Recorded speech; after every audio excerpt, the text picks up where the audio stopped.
മധ്യകേരളത്തിൽ വട്ടിപ്പലിശക്കാർക്കെതിരെ operation Shylock എന്ന പേരിൽ police നടപടി.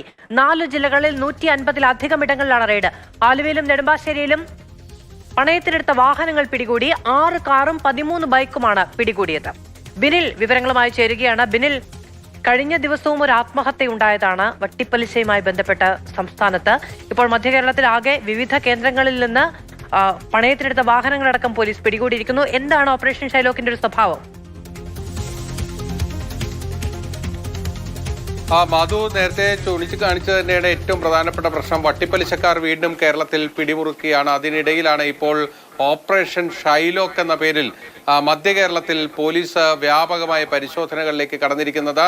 4 ജില്ലകളിലാണ് റെയ്ഡ് നടക്കുന്നത്. ഏതാണ്ട് 150-ലധികം സ്ഥലങ്ങളിൽ ഇതിനോടകം തന്നെ പരിശോധനകൾ നടന്നുകൊണ്ടിരിക്കുകയാണ്. ഏറ്റവും പ്രധാനപ്പെട്ടത് എറണാകുളം റൂറലിൽ 2 ഇടങ്ങളിൽ വാഹനങ്ങൾ പിടികൂടിയെന്നതാണ്. ആലുവ കുന്നത്തേരിയിൽ 6 കാറുകളാണ് പിടിച്ചെടുത്തിരിക്കുന്നത്. അവിടെ ഒരു അമീർ എന്നയാളുടെ വീട്ടിലാണ് പോലീസ് പരിശോധന നടത്തിയത്. ഇയാൾ വട്ടിപ്പലിശക്കാരനാണ് എന്നതാണ് പോലീസ് പറയുന്നത്. അവിടെ നിന്ന് ചെക്ക് ലീഫുകളും പണവും ഒക്കെ തന്നെ പിടിച്ചെടുത്തിട്ടുണ്ട്. മറ്റൊന്ന് നെടുമ്പാശ്ശേരിയിലാണ്. അവിടെ ഡേവിസ് എന്ന് പറയുന്ന ഒരാളുടെ കൈവശത്ത് നിന്നത് 13 ബൈക്കുകൾ പോലീസ് കസ്റ്റഡിയിൽ എടുത്തിരിക്കുന്നു. അവിടെ നിന്നും ഈ ചെക്ക് ലീഫുകളും പ്രോമിസറി നോട്ടുകളും ഒക്കെ തന്നെ കിട്ടിയിട്ടുണ്ട്. മറ്റൊന്ന് വടക്കൻ പറവൂരിലാണ്. അവിടെ അബ്ദുൾ ഷുക്കൂർ എന്ന് പറയുന്നയാളുടെ വീട്ടിലാണ് പരിശോധന നടന്നിരിക്കുന്നത്.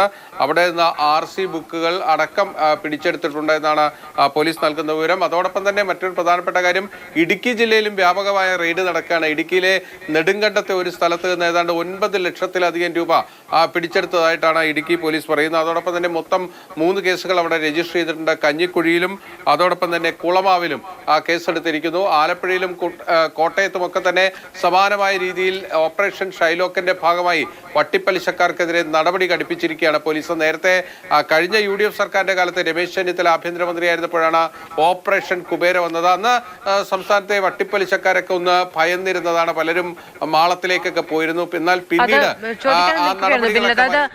കാലാകാലങ്ങളിൽ ഇത്തരത്തിൽ പേരിട്ടുള്ള ചില ചുവടുവെപ്പുകൾ നടക്കുന്നുണ്ട്. നല്ലതാണ്. കാരണം ഇത് ഒരു മയപ്പെടും ഇങ്ങനെ ഒരു കാര്യം ഉണ്ടാകുകയും പരിശോധന ഉണ്ടാകുമ്പോഴും. പക്ഷെ അതിനൊരു തുടർച്ചയുണ്ടാവുക.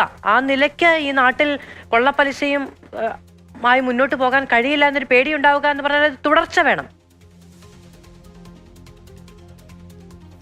മാധു, അത് തന്നെയാണ് ഏറ്റവും പ്രധാനപ്പെട്ട കാര്യം. നമ്മുടെ ഓപ്പറേഷൻ കുബേര വന്ന സമയത്തൊക്കെ തന്നെ സംസ്ഥാനത്തെ എല്ലാ വട്ടിപ്പലിശക്കാരും ഒന്ന് അടങ്ങിയിരുന്നതാണ്. പലരിൽ നിന്നും ലക്ഷക്കണക്കിന് രൂപയാണ് പിടിച്ചെടുത്തത്. ഒരുപാട് പേരുടെ ചെക്ക് ലീഫുകളൊക്കെ പിടിച്ചെടുത്ത് പോലീസിന് മടക്കി നൽകാനൊക്കെ കഴിഞ്ഞു.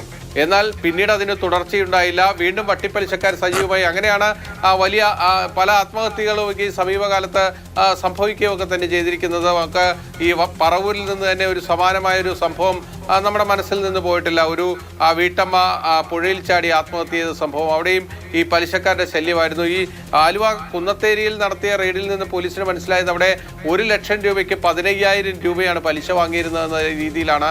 അത്തരത്തിൽ കഴുത്തറിക്കുന്ന പലിശക്കാർക്ക് മേലാണ് ഇപ്പോൾ പോലീസ് നടപടി വന്നിരിക്കുന്നത്. ശരി, ഓപ്പറേഷൻ ഷൈലോക്കുമായി മധ്യകേരളത്തിൽ വിവിധയിടങ്ങളിൽ റെയ്ഡുമായി പോലീസ് മുന്നോട്ട് പോവുകയാണ്. വിവിധയിടങ്ങളിൽ നിന്ന് പണയത്തിന് വെച്ച വാഹനങ്ങളടക്കം പിടികൂടുകയും ചെയ്തിരിക്കുന്നു.